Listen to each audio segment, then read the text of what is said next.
भगवान लक्ष्मण शेषनाग का एक अवतार थे।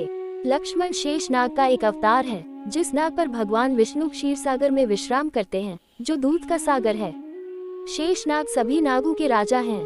वह ब्रह्मांड के सभी ग्रहों को अपने फन पर रखता है। शेषनाग और भगवान विष्णु अविभाज्य हैं। भगवान विष्णु को अक्सर शेषनाग पर आराम करने के रूप में चित्रित किया जाता है। जब भगवान विष्णु राम के रूप में पृथ्वी पर उतरे तो शेषनाग उनके साथ लक्ष्मण के रूप में आए। यही कारण है कि हम ताटिक मिथिला को नष्ट करने के लिए रावण द्वारा भेजा गया एक नाग को लक्ष्मण को देखकर भागते हुए देखते हैं। 2. लक्ष्मण ने बलराम के रूप में अवतार लिया।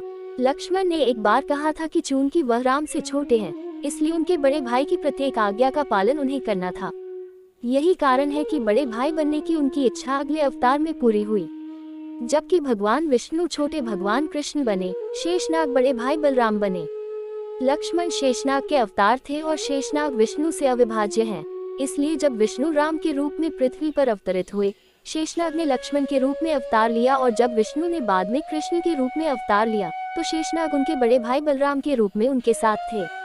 3. लक्ष्मण को गुडाकेश के नाम से भी जाना जाता है। जब भगवान राम के वनवास के दौरान लक्ष्मण ने 14 साल तक उनके साथ रहने का फैसला किया। उन्होंने नींद की देवी निद्रा देवी से अनुरोध किया कि वे उन्हें 14 साल तक न सुलाएं ताकि वह जाग सके और भगवान राम और सीता की रक्षा कर सके। निद्रा देवी उनके समर्पण से प्रभावित हुई और उन्हें वरदान दिया। यही कारण है कि लक्ष्मण को गुडाकेश के नाम से भी जाना जाता है। यह एक बहुत ही मजबूत शर्त थी जिसने उसे मेघनाद को मारने में सक्षम बना दिया। मेघनाद को वरदान था कि उसे केवल गुडाकेश ही मार सकता है, जिसने नींद को हरा दिया है। 4. लक्ष्मण ने 14 साल तक कभी किसी महिला का चेहरा नहीं देखा। लक्ष्मण सच्चे सज्जन थे। वनवास के दौरान भी लक्ष्मण अपने भाई राम और भाभी सीता के साथ रहे, लेकिन उन्होंने कभी उनका चेहरा नहीं देखा।